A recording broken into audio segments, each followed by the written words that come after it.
मित्रों, महाभारत का एक ऐसा पात्र जो खलनायक होते हुए भी स्वर्ग की प्राप्ति करता है। प्रिय मित्रों, क्या आपने कभी सोचा कि महाभारत के उस विशाल ग्रंथ में जहां धर्म और अधर्म की सीमाएं धुंधली हो जाती हैं, एक ऐसा पात्र जिसकी चालाकी से कुरुक्षेत्र की रणभूमि को स्वच्छ से रंग दिया, जिसके पासे की ठनक से पांडवों को वनवास की आग में झोंक दिया और जिसके षड्यंत्र से पूरे कुरुवंश को विनाश के रास्ते पर ला खड़ा किया। जी हाँ, हम बात कर रहे हैं शकुनी की। आज हम इतिहास के उस दबे हुए रहस्य को सामने लाने वाले हैं जिसके बारे में लोगों को जानकारी ही नहीं है। यह कोई साधारण कथा नहीं, लेकिन कहीं कहीं प्राचीन ग्रंथों में जैसे वेद व्यास की टीकाओं और दक्षिण भारतीय पांडुलिपियों में इस रहस्य को किसी न किसी रूप में जीवित रखा गया है। यह कोई साधारण कथा नहीं, बल्कि महाभारत के उस अंधेरे पक्ष की सच्चाई है जो न्याय, बदला और मोक्ष की परिभाषा को बदल देती है। शकुनी दुर्योधन का मामा, जो हर षड्यंत्र का मास्टरमाइंड था। उसके कारण ही द्रौपदी का चीरहरण हुआ, पांडवों का अपमान हुआ और अंततः कुरुक्षेत्र का महायुद्ध हुआ। लेकिन क्या आपने कभी सोचा कि ऐसा व्यक्ति जिसके हाथों से इतने पाप हुए, मृत्यु के बाद स्वर्ग कैसे प्राप्त कर सका? शकुनी की भी अपनी एक कहानी है। कहते हैं हालात इंसान को किसी भी हद तक गिरने में मजबूर कर देते हैं। वीडियो को पूरा जानने से पहले चैनल को सब्सक्राइब कर लें।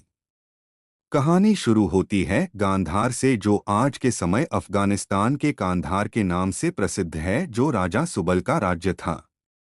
राजा सुबल अफगानिस्तान के कंधार के नाम से प्रसिद्ध है, जो राजा सुबल का राज्य था। राजा सुबल गांधारी और शकुनी के पिता थे। एक दिन राजा सुबल ने एक यज्ञ का आयोजन किया जिसमें कई पंडित और महर्षियों को भी बुलाया गया। यज्ञ में एक ज्योतिषी भी पहुंचे और यह बताया कि उनकी बेटी गांधारी की किस्मत में एक ग्रह दोष है, जिस कारण जिससे भी उसका विवाह होगा वह विवाह के कुछ दिन बाद ही मर जाएगा। राजा सुबल यह सुनकर बहुत दुखी हुए। गांधारी राजा सुबल की इकलौती बेटी थी, जो राजा को प्राणों से प्यारी थी। गांधारी के भविष्य को सुधारने के लिए राजा ने उनका विवाह एक बकरे से कर दिया और फिर उस बकरे का बलि चढ़ा दी गई ताकि उनकी बेटी के सिर से दोष हट जाए।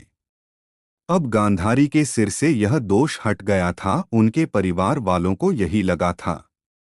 कुछ समय पश्चात गांधारी का विवाह हस्तिनापुर के महाराज धृतराष्ट्र के साथ हुआ, जो राजा पांडु के अंधे भाई थे। राजा सुबल और शकुनी यह विवाह नहीं चाहते थे, परंतु भीष्म पितामह के आगे उनकी एक न चली। गांधारी, जो गांधार में अपनी सुंदरता के लिए जानी जाती थी, खासतौर पर उनकी सुंदर आंखों के लिए, जिसे गांधारी ने अंधकार में ढकेल दिया था। सब कुछ ठीक रहता, परंतु धृतराष्ट्र को गांधारी के पहले विवाह के बारे में नहीं पता चलता। वह दिन आया जब धृतराष्ट्र को अपनी पत्नी गांधारी के पहले विवाह के बारे में पता चला। उसे ऐसा लगा कि उसके साथ विश्वासघात हुआ है। वह अपराजित अजय हस्तिनापुर का महाराज था, आखिर उसे कोई कैसे मूर्ख बना गया, यह वह बर्दाश्त नहीं कर सका। राजा सुबल और उसके पूरे परिवार को कालकोठरी में डाल दिया और उन सभी को यह दंड दिया गया कि उनके पूरे परिवार को दिन में केवल एक बार एक मुट्ठी अन्न खाने को ही दिया जाए। एक मुट्ठी अन्न से भला पूरे परिवार का पेट कैसे भरता, यह सोचकर ही यह दंड दिया गया था कि सभी मारे जाएं।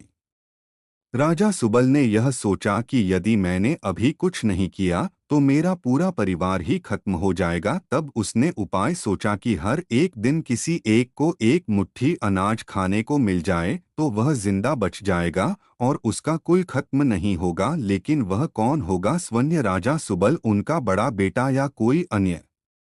तब राजा सुबल ने अपने सबसे छोटे बेटे शकुनी को, जो बहुत बुद्धिमान भी था, को जीवित रखने का निर्णय किया और पूरा एक मुट्ठी चावल शकुनी को खाने के लिए दिया जाता है।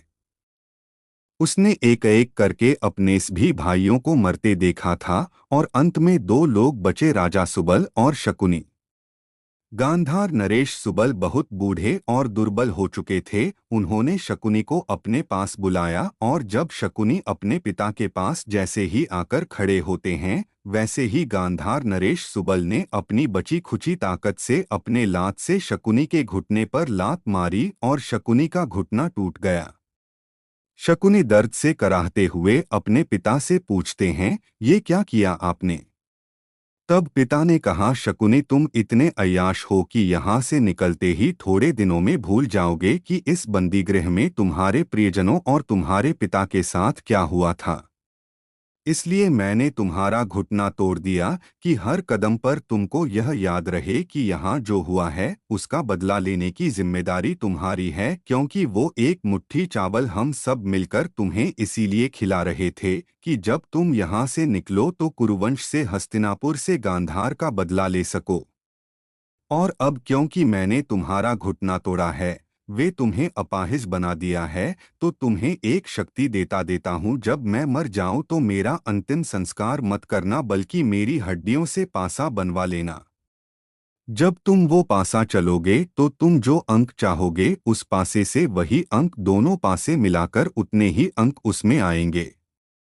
शकुनी ने ऐसा ही किया।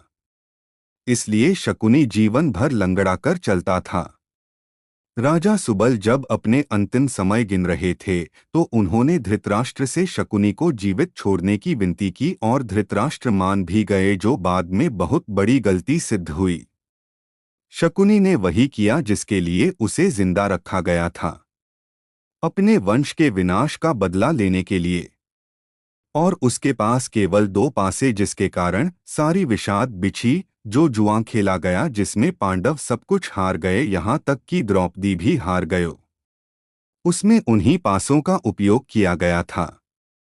इसके अलावा शकुनी को इस बात का दुख भी था कि उसकी बहन गांधारी का विवाह एक ऐसे राजा से कर दिया गया जो अंधे थे।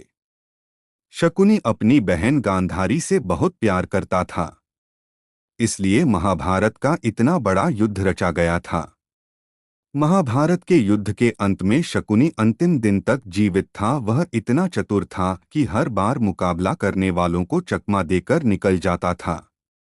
उसने भीष्म पितामह, द्रोणाचार्य, कर्ण, दुःशासन का वध और कौरवों का विनाश सब कुछ अपनी आंखों के सामने देखा था। लेकिन शकुनी मन ही मन बहुत संतुष्ट था कि उसने अपने पिता को दिए वचन को पूरा कर लिया था। उसने कुरुवंश से बदला ले लिया था। कुरुक्षेत्र के युद्ध के 18वें दिन सहदेव ने शकुनी को युद्ध के मैदान में ललकारा। सहदेव शकुनी के मन की बात जानते थे, इसलिए शकुनी को समझाने की बहुत कोशिश की कि अब वह युद्ध छोड़ दे और गांधार लौटकर वहां राज्य करे। उसी पल शकुनी के मन में पछतावा हुआ। वह सहदेव से खुलकर बात करने लगा। अपने बचपन की दुखद यादें, धृतराष्ट्र के हाथों उसके परिवार को यातना देना, उसकी बहन का विवाह एक अंधे राजा से होना, लाक्षागृह का षड्यंत्र और सभी अपराध जो शकुनी ने किया था, सब सहदेव से कह सुनाया और कहा, अब मैं और नहीं जी सकता और इस बोझ को उठाए रखने का साहस अब नहीं रहा, और यह कहकर बाण चलाना शुरू कर दिया। शकुनी जानता था कि उसका समय आ गया है। अंत में सहदेव ने शकुनी का सिर काटकर उसका अंत कर दिया। ऐसा माना जाता है कि शकुनी के इतने पापों के बावजूद भी उसने अपने पिता को दिए हुए वचन को पूरा करने के कारण उसे स्वर्ग प्राप्त हुआ था।